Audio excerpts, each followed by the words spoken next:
Muy buenas tardes a todos los oyentes del programa En la Iglesia, un programa para conocer, amar y defender el cuerpo místico de Cristo, la Iglesia Católica.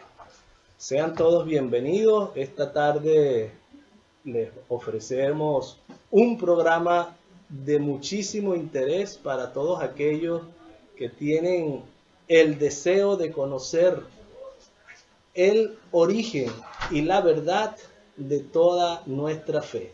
Andrea, buenas tardes y demos las tardes también a nuestro invitado. Muy buenas tardes a todos los oyentes aquí en la iglesia, un miércoles más, dispuestos a siempre traer temas que a ustedes les interesen, que nos aclaren todas las dudas que tenemos acerca de nuestra iglesia católica. Hoy tenemos un invitado muy especial, es Orlando Hernández, el autor de un libro muy interesante que se llama Lo que quiso saber de nuestra iglesia católica y no se atrevió a preguntar. Muy buenas tardes, Orlando. Muy buenas tardes, Andrea, muy buenas tardes, Rafael, y muy buenas tardes a toda tu amable audiencia. Bueno, Orlando es un ingeniero de sistemas, tiene una especialización en administración de empresas, experiencia súper amplia en docencia, en computadores. Es una persona, digamos que netamente racional, pero también es un laico comprometido. Hoy queremos decirles a todos nuestros oyentes que no duden en marcar nuestro teléfono abierto. Las líneas están abiertas para ustedes porque tenemos a Orlando que está dispuesto a responder cualquier pregunta acerca de nuestra Iglesia Católica. Antes de comenzar, quisiéramos empezar con una oración como siempre lo hacemos y bueno, por favor, si nos ayudas, si nos acompañas con esta oración. Bueno, en nombre del Padre, del Hijo, del Espíritu Santo. Amén. Amén. Padre Santo, te damos gracias por darnos la oportunidad de estar aquí, de poder llegarle a tanta gente y esperemos, Señor, que despiertes en nuestros corazones el deseo de conocerte más, amar tu iglesia. Te pedimos, Señor, que nos ilumines durante este programa y que todo lo que sea mío se nos olvide pronto y lo que sea tuyo se quede grabado en nuestros corazones por siempre. Amén. Amén. Amén. Muy bien. Pues bueno, vamos a contar un poquito acerca de ti, quién eres tú, cómo llegaste a escribir este libro. Pues bueno, este libro es el resultado de un proceso muy largo en mi reconversión. Yo siempre digo que la reconversión es un proceso que nunca termina y la mía comenzó hace ya muchísimos años cuando hice un retiro de Maús en el año 2003 y a partir de ahí empiezo un proceso de acercarme a la iglesia, a estudiarla un poco, pero con mucho recelo, con mucha no esos cambios tan radicales que yo he visto en otros retiros. El mío fue un proceso más lento. Me tomó muchos años, pero empiezo poco a poco cuando me pide el padre de mi iglesia que ayude a formar el retiro de Maús en español. Entonces ahí es donde yo ya sí empiezo como a prepararme para poder ayudar y asistir de una manera mucho más documentada, un poco más preparada. Y empiezo a encontrarme con una iglesia absolutamente consistente, ¿no? Yo la desconocía, pero la criticaba ignorantemente, como todo el mundo, yo repetía lo que yo escuchaba y me lo apropiaba, entonces yo lo repetía con argumento y todo. Pero cuando empiezo a estudiarla me empiezo a sorprender y encuentro una iglesia absolutamente hermosa, consistente, con unos puntos negros, evidentemente, pero una inmensa hoja blanca.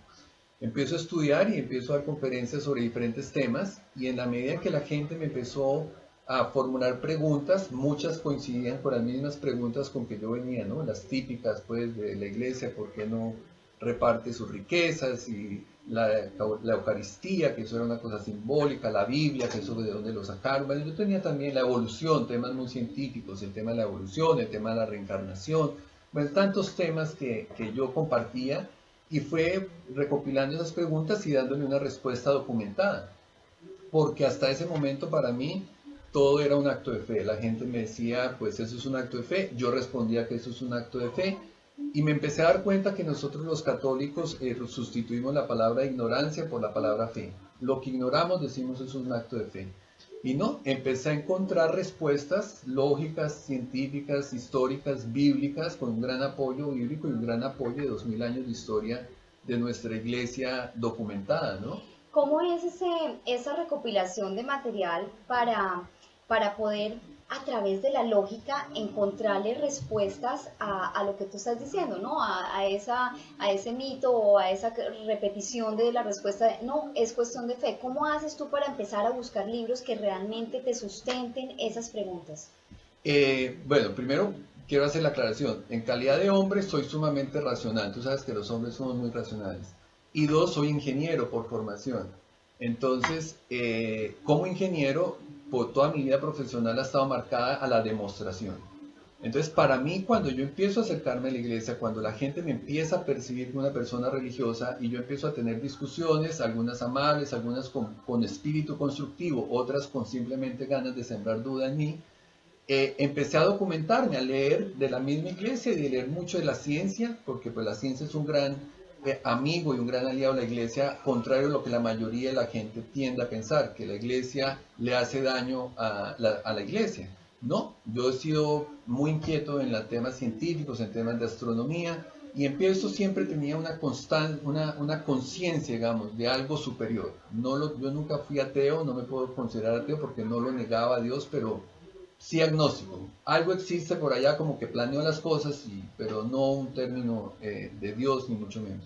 Entonces, cuando yo empiezo como a coger todo eso que en toda mi vida había recopilado, había estudiado, ya con apoyo bíblico, porque empecé a estudiar un poco la Biblia, me empecé a dar cuenta que yo podía dar más respuestas sin acudir a que eso es un acto de fe, sin acudir que porque es que eso lo dice la Biblia, sin acudir porque eso es un dogma de nuestra iglesia, sin acudir porque es que el Padre dijo que eso es así.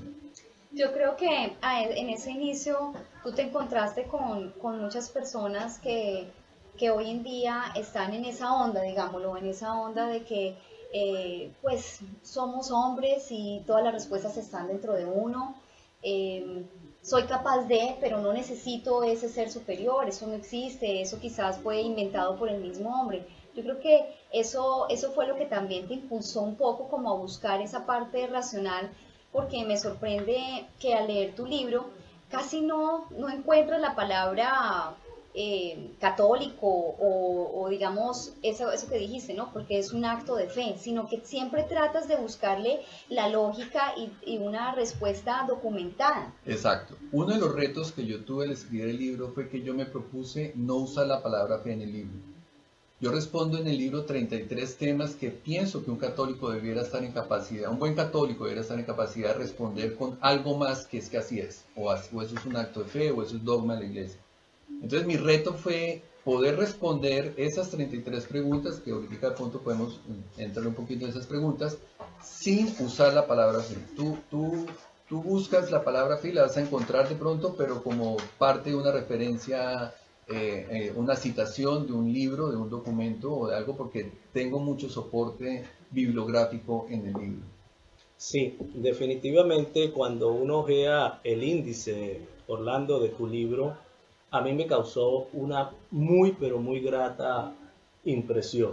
Muchas gracias. Y muy grata impresión porque creo que los temas escogidos, los 33 temas que has escogido, son, pero perfectos. No falta realmente nada. Muchas gracias. Por cubrir. Y la metodología que has utilizado me parece también fantástica. Yo tengo una atracción profunda por la apologética y unos cuantos años de estudio, y la verdad no me había topado con un autor racionalista, ¿okay? Y lo cual te felicito y me da gusto que estés esta tarde con nosotros y compartiendo tu experiencia y tu conocimiento con los oyentes del programa En la Iglesia, y por supuesto para Radio María también es un gran honor tenerte. Vamos de inmediato a anunciar de alguna manera los temas, los 33 temas, y creo que es meritorio y necesario. El primero que tú tocas es qué significa el nombre de nuestra iglesia, y das explicación de por qué católica, por qué apostólica y por qué romana. Podemos ir alternando, ¿no? Ok, el segundo es, ¿qué evidencia histórica hay de la existencia de Jesús? En el tercero preguntas cómo razonar el misterio de la encarnación de Jesús. El cuarto, ¿Jesús tuvo hermanos? Y nombras un poquito acerca de ese pasaje que dice que Jesús entrega a su madre a Juan, que los parentescos, cuando dicen que los parientes de Jesús. En el quinto te preguntas, ¿podemos probar la resurrección de Jesús? Un tema que es delicioso para compartirlo con nuestros hermanos mayores, los judíos. La sexta pregunta, ¿los evangelios sí dicen lo que dijo Jesús? En el séptimo, ¿cómo se formó y conformó la Biblia? Aquí hay también mucha tela que cortar. Y lo vamos a profundizar un poquito durante el programa. La octava pregunta, ¿qué son los evangelios apócrifos? Interesante tema porque mucho se habla y poco se sabe de los apócrifos. Muy bien, en el 9 te preguntas, ¿la iglesia ocultó la Biblia para limitar el acceso a ella? Es un mito del cual se nos acusa y se acusa a la iglesia. Y excelente que le des respuesta. El décimo, ¿por qué la iglesia no nos enseña más de la Biblia? En el 11, ¿está Cristo realmente presente en la Eucaristía? Otro punto neurálgico. Que lo podemos tratar incluso durante el programa. Sí. 12, ¿por qué los sacerdotes no se pueden casar? Y le sigue de inmediato en el 13, el celibato, origen de los sacerdotes pederastas, una pregunta también que tiene décadas siendo una acusación contra los sacerdotes. 14, ¿por qué debo confesarme ante un pecador? Otro mito protestante. En el 15, ¿siempre el sacerdote habla en nombre de la iglesia? 16, ¿solo en la misa se adora a Dios? Interesantísimo, porque pocos creen que adoramos a Dios. Se nos acusa de adorar imágenes. Sí, y más que eso, porque nuestros jóvenes, ellos dicen que no quieren ir a misa. Nuestros jóvenes dicen que no quieren ir a misa porque pues, ellos pueden desde su cama, en su sala o en su cuarto tener una comunicación directa con Dios, entonces no hay que ir a misa. Le doy un poco material a las madres para qué decirle a esos hijos que no quieren seguir a la misa por esa razón. Excelente. En el 17, ¿por qué la iglesia no reparte sus riquezas a los pobres? Una acusación y una pregunta sumamente trillada a nivel de conversaciones entre familiares, amigos y conocidos. 18. ¿Ciencia y religión deben ir por caminos separados? Un poco lo que estábamos hablando ahorita, ¿no? Si la ciencia va en dirección opuesta a la fe o no. ¿Está la razón peleada con la fe? Para nada. Para nada, correcto. En el 19 encontramos, ¿la iglesia está en contra de la teoría de la evolución? Interesantísimo y súper importante de aclarar esta pregunta, sobre todo para los jóvenes, para los niños. 20. ¿Podemos creer en la reencarnación?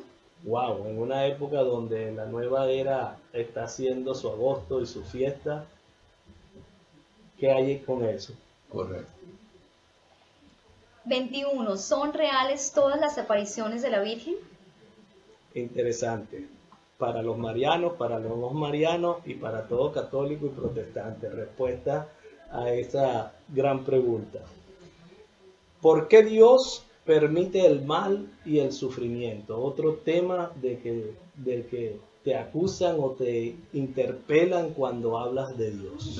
Esa es la pregunta teológica más difícil de responder y pues no la puedo responder con una respuesta exacta, pero sí pienso que Dios nos ha dado muchas pistas para poder entender este gran misterio. Creo que también va a ser un tema del que podemos platicar un poquitín. 23. ¿Cómo hablar de Dios y de la iglesia con un ateo? que nos enfrentamos a esto todos los todos días. los días. Y creo que aquí van a encontrar muchos tips para poder dar respuesta de nuestra esperanza. En el 24 encontramos, ¿el aborto es aceptable en caso de una violación? Una pseudo verdad que se mueve en el mundo. 25. ¿Quiénes son los ángeles y los santos para la iglesia? Gran curiosidad por encontrarle respuesta. ¿Por qué hay estatuas dentro de nuestras iglesias? Tantas acusaciones sobre las imágenes. ¿Por qué en otras iglesias católicas la misa es diferente? Allí nos habla de los dos ritos, latinos y orientales, Correcto. que muy poca gente conoce. ¿Qué fue la Santa Inquisición? Un tema tabú y leyenda negra dentro de la historia de la humanidad. Ojalá fuera leyenda, Rafael, porque todo el mundo dice la Santa Inquisición. Ustedes me hablan de la iglesia y la Inquisición, ¿qué? Pero nadie tiene ni idea ¿Qué fue la Inquisición?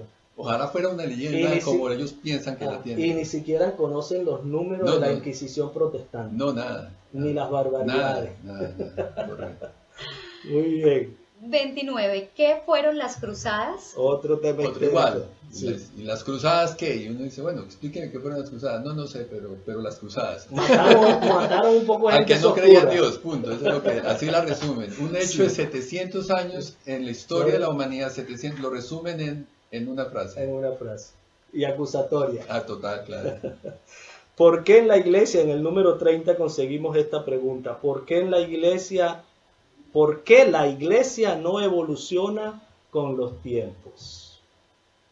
Sí, la típica pregunta de moda, ¿no? Como ahorita tenemos tan de moda estos movimientos género, los movimientos homosexuales y de todo, que quieren que la iglesia se adapte al pensamiento de ellos y no ofrezca y mantenga su verdad, ¿no? La verdad. Pero también dentro de nosotros los católicos pretendemos que la iglesia se adapte a nuestras realidades, como la del divorcio, como la de padres, madres y padres solteros.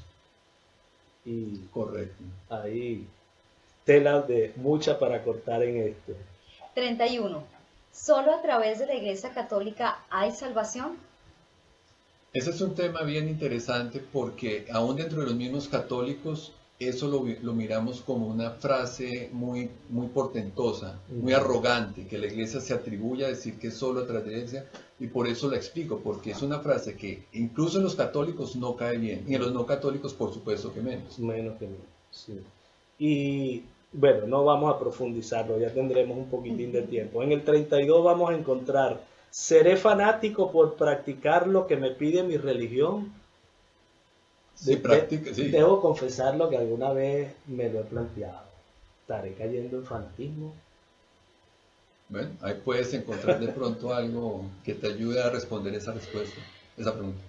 Y la última, 33, ¿por qué ser católico? Realmente cada una de las preguntas es para un programa, tenemos 33 programas. Sí, definitivamente.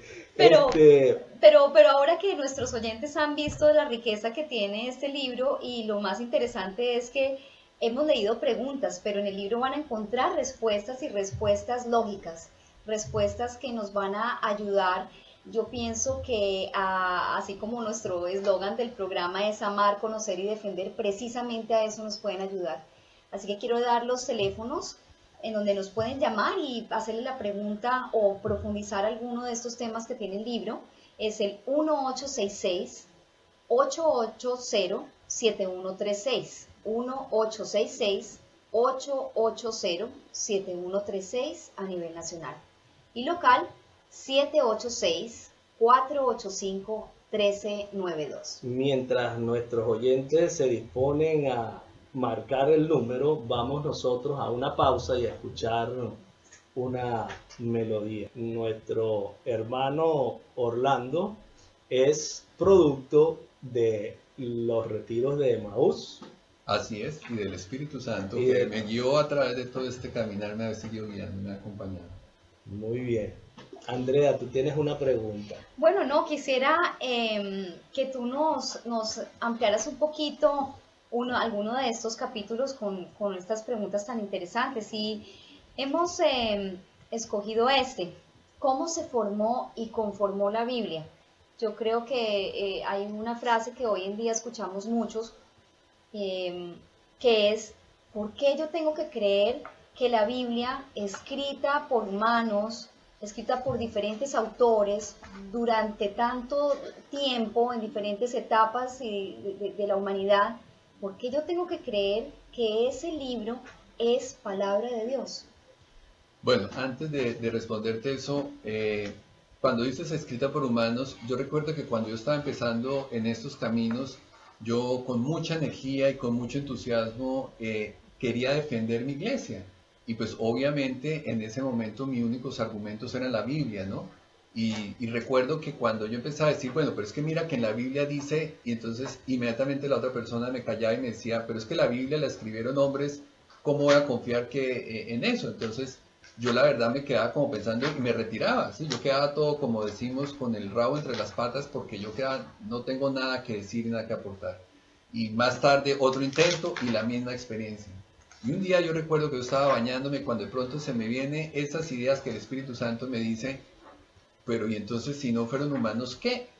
Entonces dije, ok, la próxima vez, y fue con mi hija, la próxima vez estamos en una discusión y ella me dice el mismo, pero es que la Biblia la escribieron los hombres. Entonces yo le digo, bueno, y seguramente, ok, si no la hubieran escrito los hombres, tú le darías más fe, te daría más confianza saber que la Biblia la escribió un mico o la escribió un chimpancé, o que tal vez la Biblia fue encontrada en un árbol y desprendida en una rama y no, y pues sí, entonces yo ya me confirmé, ya ese argumento ya no me intimidó más. Sí, la Biblia fue escrita por los hombres.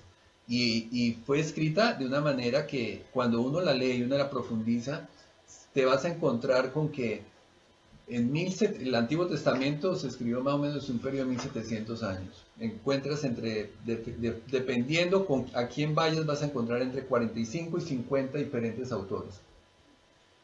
Y vas a encontrar una consistencia absolutamente perfecta. Tú no vas a encontrar muchísimos géneros literarios, muchísimas formas de hablar y tiempos diferentes, pero siempre vas a encontrar una consistencia que solo se explica que detrás de ella hubiera habido un solo autor. Parece que hubiera sido un solo autor, no la cantidad de autores que conocemos.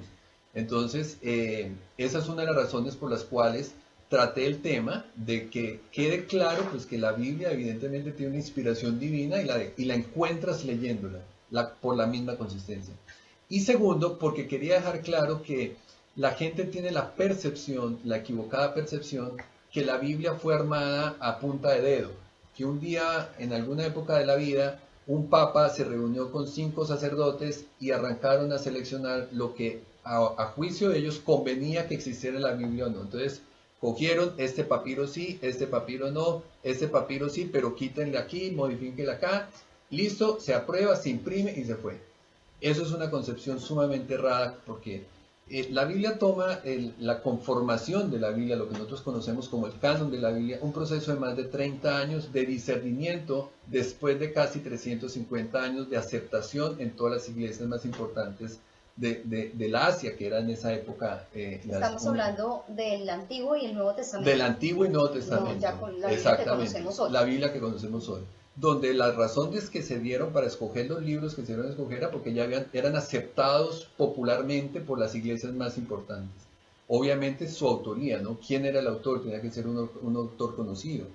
Que fueran parte de la liturgia de las iglesias más importantes y se usaba en la liturgia de las iglesias más importantes por más de 350 años. La coherencia en los mismos libros y por último la ortodoxia. A diferencia, entonces digo, fue un proceso básicamente de discernimiento, pero ya era, ellos lo que hicieron, ellos no rechazaron nada de lo que ya era aceptado comúnmente por la iglesia. Sin embargo, fue un proceso largo de discernimiento, sello en nuestra iglesia. Si tú comparas con el proceso protestante, Martín Lutero en un periodo muy corto de tiempo, casi que de meses, él solo, la iglesia lo hizo en un concilio ecuménico de 30 años, los concilios ecuménicos en aquella época, como hoy en día eso no ha cambiado, era con diferentes religiones, diferentes gentes, eran más de 2000 personas las que participaban en esos concilios.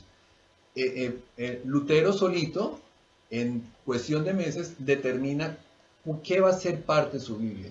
Él sí hizo lo que la gente piensa que hizo la iglesia. Él sí cogió a dedo y dijo, esto sí, esto no, esto sí, esto no.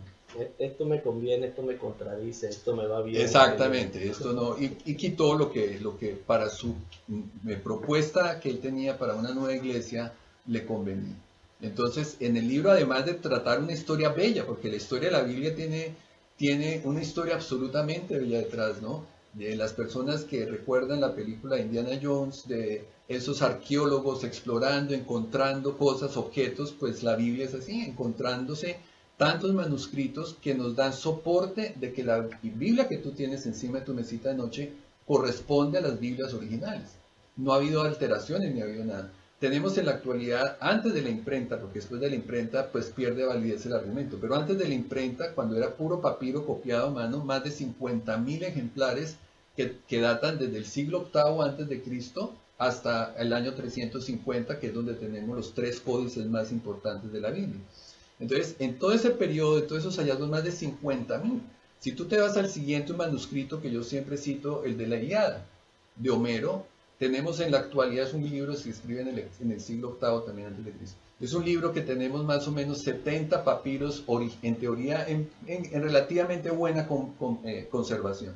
Si tú comparas 70 contra 50.000, es decir, que si tú puedes coger tu Biblia de hoy, cualquier de nuestros oyentes puede coger su Biblia y puede remitirse a alguno de esos papiros y va a encontrar exactamente lo mismo. Esos papiros, si uno va a la página del Vaticano, ¿puedes tener acceso a algo de eso? No, nada. Tenemos tres papiros que son sumamente importantes por su grado de conservación y porque están prácticamente que completos. El códice, se llaman códices, el códice alejandrino, el códice sinaítico, que tuve oportunidad de verlo, lo tiene el Museo de Historia de Londres, que ni siquiera pertenece a la iglesia, lo tiene expuesto y tú lo puedes ver ahí. Y el Códice Vaticano, que lo posee el Vaticano, pero pues es de origen obviamente de la época, encontrado en las iglesias coptas en Egipto. Entonces tú vas a encontrar esos 3 fuentes que más o menos datan de las Biblias completas, datan más o menos del año 300 después de Cristo. Son las Biblias más antiguas que tenemos y completas. Fragmentos, lo que te digo, más de 50.000 pedazos de fragmentos que datan desde el siglo VIII de antes de Cristo hasta la época de la imprenta 1532. Sí, o sea, realmente no ha sido una cosa arbitraria. No, para nada. Para nada. Y eso que nos estás contando, que la tienen en Londres, pues no es una cosa que sea manipulada por el Vaticano, sino que es un documento histórico, es una cosa que tiene acceso a cualquier persona y que tiene una validez histórica y también pues cronológica, ¿no? Correcto. Y el Museo de Londres hizo un trabajo bellísimo en microfilmar todo el papiro, el códice sinaítico, como te decía. Ellos tienen los dos, tienen el sinaítico y tienen el alejandrino, pero exhibido al público solamente tienen el sinaítico. Y el sinaítico hicieron un trabajo hermosísimo de microfilmarlo. Ese sí está disponible online. Y tú vas a la página de ellos, del sinaítico, y vas a encontrar el fragmento de papiro original, una copia, y la vas a encontrar en griego, traducido en griego en letra, y 4 idiomas, en traducción a 4 idiomas: inglés, español, portugués, italiano. Sí. Si nos vamos un poquito, esto es una cosa que me surge ahorita mientras tú hablas. Si nos vamos un poquito al detalle de cómo está escrita la Biblia, es increíble pensar que cada 2 frases, ¿cuánto tendrá un versículo? El más corto. 2 palabras, oren permanentemente, en la carta de los Romanos. Es increíble que un libro tan grueso como es la Biblia, cada 2 o 3 palabras tenga un mensaje profundo, un mensaje que te deje, que te llegue a tu corazón y a tu mente, porque muchos son de lógica también. O sea, es maravilloso encontrar que sea un libro, o sea, pensándolo como un libro como tal. Porque es que mira, la Biblia tiene hojas como un libro, tinta como un libro, empastada como un libro, portada como un libro, pero es la palabra de Dios, no es un libro, es la palabra de Dios y es una palabra viva. Y una biblioteca, prácticamente.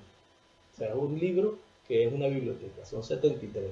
Y creo que llegamos a un punto interesante sobre el tema de la Biblia.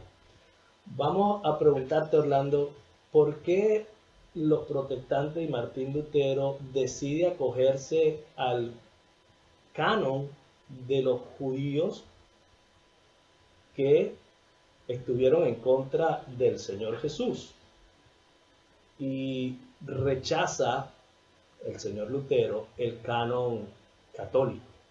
Bueno, el canon católico coincide con el canon en la parte del Antiguo Testamento porque los libros rechazados por Lutero todos corresponden al Antiguo Testamento. El canon católico corresponde, y tenemos evidencia científica de que corresponde al canon sinaítico, al código Septuaginta, a la Septuaginta, que fue la traducción que se hace en el siglo II antes de Cristo para completar en la biblioteca, en la gran biblioteca de Alejandría. Entonces, ese es el mismo canon que corresponde. Sí, tiene unos fragmentos en griego, a diferencia del hebreo o el arameo, que era el resto de la parte del Antiguo Testamento. Los libros que rechaza Lutero fueron los libros que habían sido escritos en griego, y por eso, adicional, pues porque él lo consideraba que el ciclo de ellos había cerrado con Malaquías, que era del siglo IV a.C. Y esos son los denominados deuterocanónicos. Para nosotros los deuterocanónicos, claro. correcto. Y creo que sería interesante explicarle a nuestros oyentes el significado de deutero. De Deuterocanónico fue el segundo canon, que no fue como la gente piensa que cuando se hace el concilio de Nicea, que se adiciona nuevos libros. Simplemente se ratifica por lo que estamos, acuérdate que está pasando en esta época, viene toda la parte de la iglesia protestante, ese gran cisma donde la iglesia tuvo que hacer unas grandes aclaraciones para sentar claras diferencias contra lo que había sido el protestantismo en ese momento. Muy bien. Bueno, esto nos da un hilo conductor a la pregunta que tú querías hacer. Sí, yo tengo una pregunta que los que adquieran el libro o ya tienen el libro la van a encontrar en la página 275. Y es que Orlando se plantea, Jesús era el Mesías. Esa es una pregunta bien interesante porque cuando yo propongo cómo hablar de Dios ante un ateo, yo propongo 5 pasos. El primero es crear una conciencia que existe un creador, no Dios, porque la gente tiene la mala asociación o piensan que en el instante que ellos dicen Dios, automáticamente piensan en iglesia, sacerdote, confesión, misa, pecado, todo eso. Y pues ese no es el objetivo. Entonces, uno de los pasos es primero que se crea una conciencia que existe un creador, en la cual me apoyo completamente en la ciencia. La ciencia está encargada de mostrar la existencia de Dios. Decía Peter Few, que fue un psicólogo, un filósofo sumamente importante, gran defensor del ateísmo, murió hace poco, escribe un libro, Dios existe, y el libro trata precisamente de su conversión del ateísmo a una creencia en Dios precisamente por la ciencia, por lo que se llamaba el universo finamente atinado y todos los hallazgos del ADN que se han hecho. Pero entonces me apoyo en la ciencia para demostrar que existe un creador. En segundo lugar, toco el segundo paso es, ok, esa persona que está queriendo cambiar de posición querrá ser un gran ser humano y le busco, así como un deportista quiere imitar a su estrella en el deporte. Yo digo, bueno, si usted quiere ser un gran ser humano, estudiemos al mejor ser humano que ha existido en el mundo. Han habido muchísimos grandes seres humanos en el mundo, muchísimos.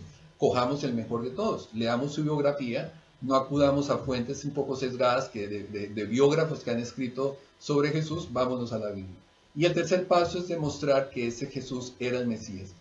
La semana pasada yo estaba en Colombia presentando el libro y en una conferencia que está dando, una joven me hace la pregunta de que tiene un amigo judío y el amigo judío le explicó que Jesús no era el Mesías, y que todo había sido un invento de ellos para poder sustentar la iglesia naciente. Entonces yo le dije a ella, te voy a contestar, no con fe, sino contestar con matemáticas. Entonces la gente hizo una cara, ¿cómo así que con matemáticas? Entonces le dije, si cogemos el Antiguo Testamento, repito, escrito en un periodo de más o menos 1700 años, desde la época de Moisés hasta que se cierra con los Macabeos, siglo segundo antes de Cristo, en ese periodo de 1500 años podemos tener identificadas claramente 47 profecías. Tenemos más profecías, pero que tú puedas tener claro dónde iban a ser, cuándo iban a ser, de quién iban a ser, cómo iba a vivir, quiénes iban a ser sus amigos, quiénes iban a ser sus enemigos, los milagros, cómo iba a morir, dónde iba a morir, Bueno, 47 profecías. El profesor Peter Stone, él fue el decano de la Facultad de Matemáticas de la Universidad de Palo Alto en California en el año 57. Y él coge y escribe un libro donde él hace todo el análisis matemático de probabilidades de que todos estos 47 eventos escritos en un periodo de 1700 años, en gente que nunca se conocieron unos con otros, se cumplieran en una sola persona. La probabilidad era de un 1 seguido de 180 ceros.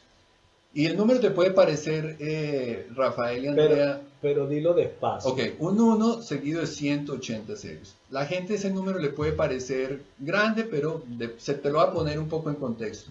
El número de segundos que ha transcurrido desde el Big Bang hasta este instante es un 1 seguido de 19 ceros.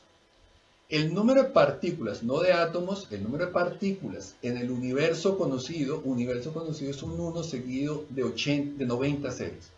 Así que un 1 seguido de 180 es un número sumamente grande. ¿Estamos de acuerdo? Grandísimo. Okay. Bueno, entonces esa era la probabilidad que se cumplieran los 47 profecías en una sola persona. Tú podías tener un judío que nació en Belén, que murió crucificado, pero esa persona nunca le devolvió la vista a un ciego. Ok.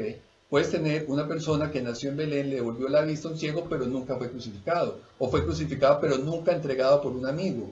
O nació en Belén, fue crucificado, lo entregó un amigo, pero no nació el día en que iba a coincidir Venus con Saturno, que era la famosa estrella. Entonces, cuando tú pones todos esos eventos en una sola persona, la probabilidad es esa. Entonces, así le dije a la niña, tienes ahí la respuesta de por qué Jesús era el Mesías.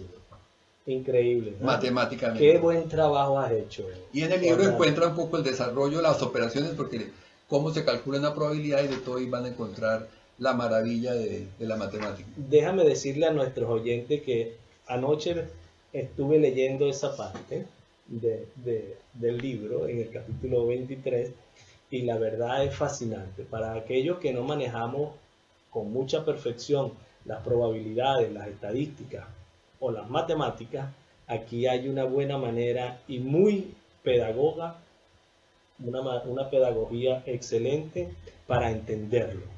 Así que les recomiendo altamente este libro de Orlando Hernández. ¿Por qué no nos continúas los pasos de los que nos estabas hablando? Entonces, una vez, primero, repito, crear conciencia que existe un creador, aclarando que creador es el único ser que es capaz de sacar algo de la nada. Eso es creador.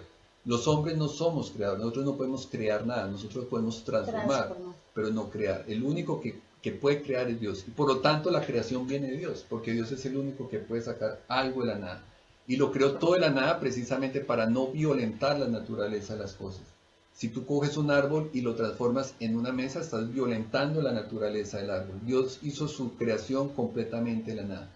A través de un Big Bang, si queremos ver el universo, que la misma iglesia fue quien planteó por primera vez la teoría del Big Bang. Quien primero habló de la teoría del Big Bang fue el sacerdote George Lemaitre, sacerdote católico, y presenta el Big Bang a través de unas reglas de la naturaleza que daban origen a la vida, que daban origen a un universo viable para la vida. Entonces, un creador. En segundo lugar, imitemos a un gran hombre. Ok, puedes escoger a un tío, puedes escoger a Mahoma, puedes escoger a Buda, puedes escoger a la Madre Teresa de Calcuta, puedes escoger a Gandhi. Escojamos al mejor de los mejores, Jesús. Entonces yo invito a esa persona que lea la biografía de él, no ignorando el tema divino de Jesús. Hombre, un tipazo. Jesús fue un tipazo. Cito, Curie es un psicólogo, psicoanalista brasileño, ha escrito muchísimo sobre la psicología de Jesús y describe la forma de cómo Jesús con pocas palabras te incitaba, te ayudaba, de cómo reaccionaba ante las situaciones adversas, con sus enemigos, con sus amigos. Bueno, Jesús fue un tipazo, entonces imitémoslo como un hombre fue un gran hombre. El tercer paso, pues, es demostrarte que Jesús era el Mesías. Ese Señor que tú ya te leíste la biografía, además de ser un extraordinario ser humano, era el Hijo de Dios. Por lo tanto, lo que él hablaba era cierto. Lo que él hablaba, lo hablaba en nombre del Padre. El cuarto paso, entonces, es, tenemos un alma, porque eso se nos olvida a los hombres. El hombre se concentra solamente en la parte material. Toda la teoría de la evolución, sí, habla de la parte material del hombre. Que la iglesia no tiene problema con eso y pues lo hablo precisamente en ese capítulo. pero es recordar, retraer a la gente que tenemos un alma. Eso es un concepto que venía incluso desde los filósofos griegos. Siempre se habló de un espíritu en el hombre. Entonces, en la medida en que tenemos un alma, esa alma me lleva al quinto punto, y esa alma tiene ya unas consecuencias morales en una sociedad, tiene un destino final que es el cielo, por lo tanto la tenemos que cuidar. El cuerpo no, es el alma lo que hay que cuidar. Entonces, ¿cómo lo cuidas? A través de una serie de alimentos como es la iglesia. Entonces llevo ahí sí, por último paso, que es la meta a largo plazo, a la iglesia. Lo vinculamos a la iglesia. ¿Qué va a encontrar en la iglesia? Un apoyo, una comunidad que está buscando lo mismo, estamos caminando hacia el mismo destino, con las mismas imperfecciones, porque a mí me da risa las personas que dicen, yo no voy a la iglesia porque hay una partida de hipócritas allá, todos unos pecadores, unos mentirosos, unos chismosos. Ese es el lugar de ellos, ese es el lugar al que pertenecemos todos nosotros. Todos, pero ahí hay espacio para todos. Y para esa persona también. Ahí tú estás todo. haciendo falta ahí. Bueno, ajá. Entonces, lo llevo a la iglesia, encontramos una cantidad, una comunidad de personas que compartimos ese mismo deseo, de buscar ser mejores personas, que tenemos el anhelo de cuando muramos, tener ese encuentro hermoso con el Señor. Encontramos los sacramentos, encontramos la Biblia, encontramos la explicación de la Biblia, ese camino de Emaús, cuando Jesús les explica y a ellos les arde el corazón cuando Jesús les explica. Esa es la labor del sacerdote en la iglesia. Y encontramos los sacramentos, encontramos la penitencia, el perdón de nuestros pecados, cómo reconcilia, cómo nos alivia cuando obtenemos ese perdón de los pecados. Entonces, esos son básicamente los 5 pasos que yo sugiero y que lo tengo en el libro. Muy bien, tenemos que hacer una pausa. Y esto es En la Iglesia a través de Radio María, una sola radio, una sola misión. Ya regresamos. Tienen una pregunta por Facebook Live de Marta Solís de Carolina del Sur, que cuál es la mejor recomendación para la Biblia. La mejor traducción, perdón, por recomendación. Por Facebook Live.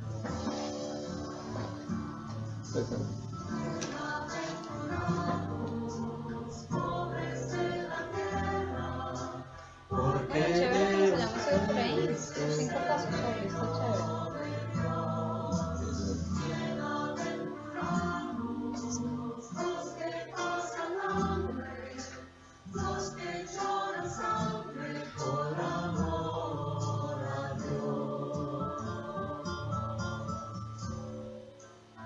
Entonces, cerramos con apariciones o seguimos con... Vamos a darle respuesta a la niña. ¿Cuál es tu Jerusalén? Es la traducción de la Biblia más recomendada. Pregunta a una niña. Ok, ya te voy a contestar. North Carolina.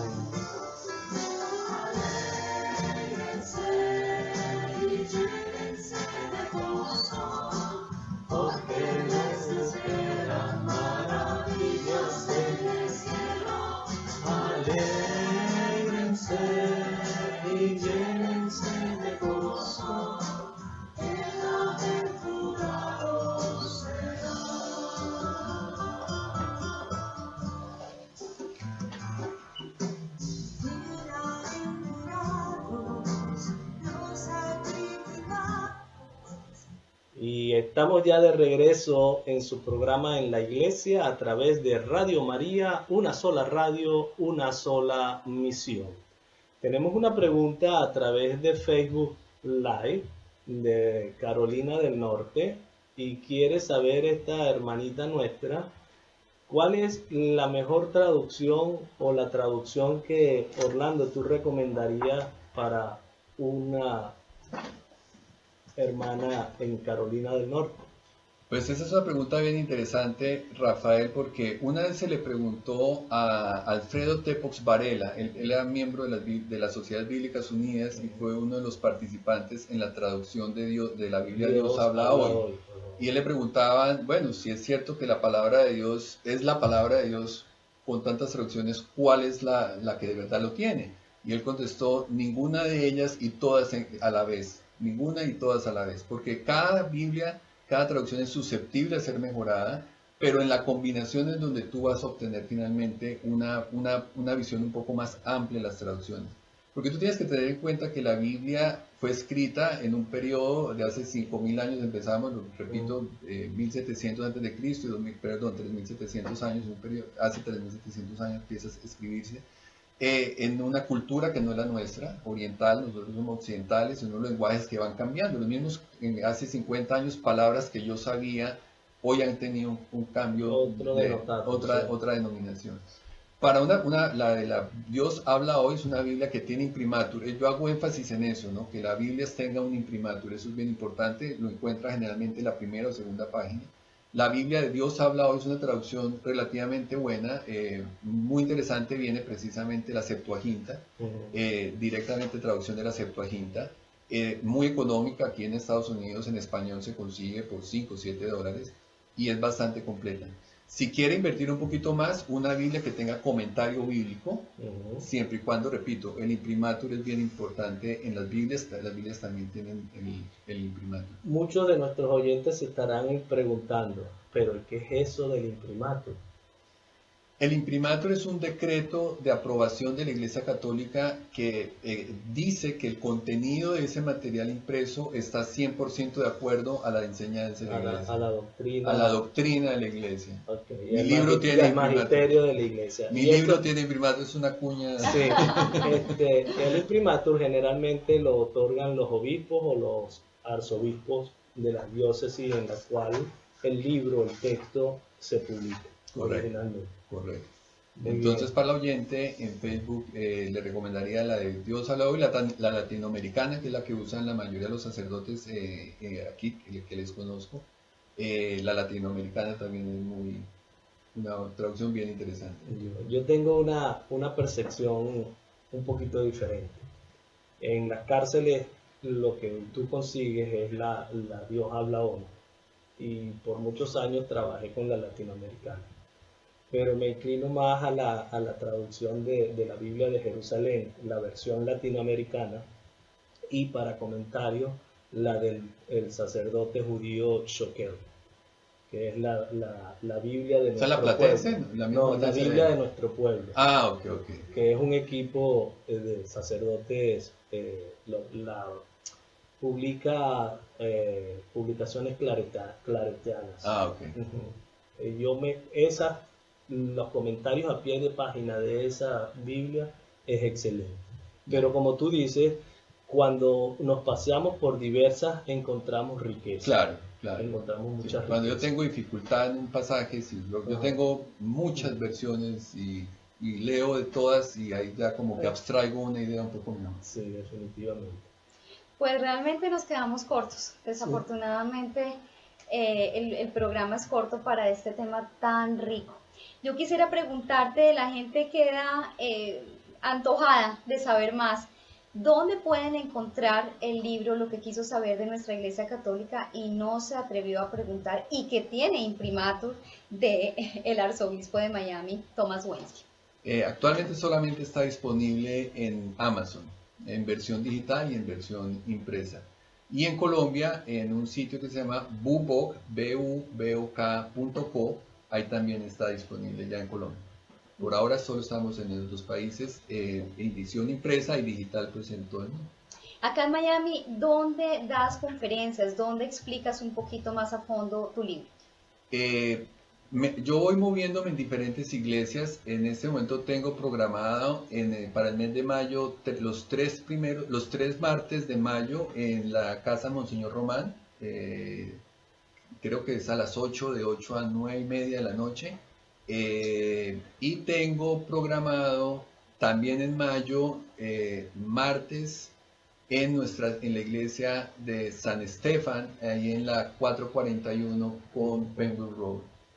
En el área de Hollywood. YouTube, también tengo un canal en YouTube que es YouTube/C/lo que quiso saber de nuestra iglesia. Ahí pueden escuchar tus charlas. Ahí están todas las charlas, repito, YouTube/C/lo que quiso saber de nuestra iglesia.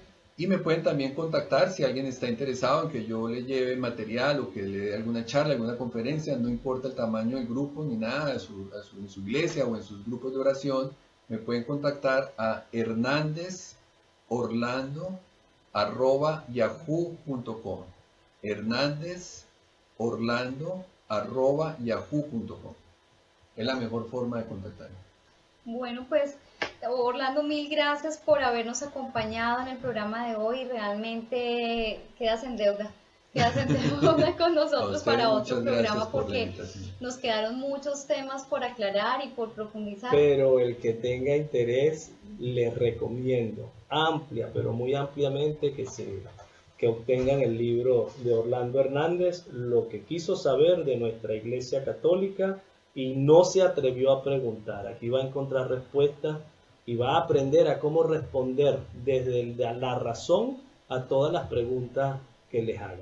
Así que esto ha sido En la Iglesia, un programa para conocer, amar y defender el cuerpo místico de Cristo, la Iglesia Católica. Orlando, muchísimas gracias y a nuestros oyentes hasta la próxima semana. Muchas gracias a usted. Nos vemos el próximo miércoles acá.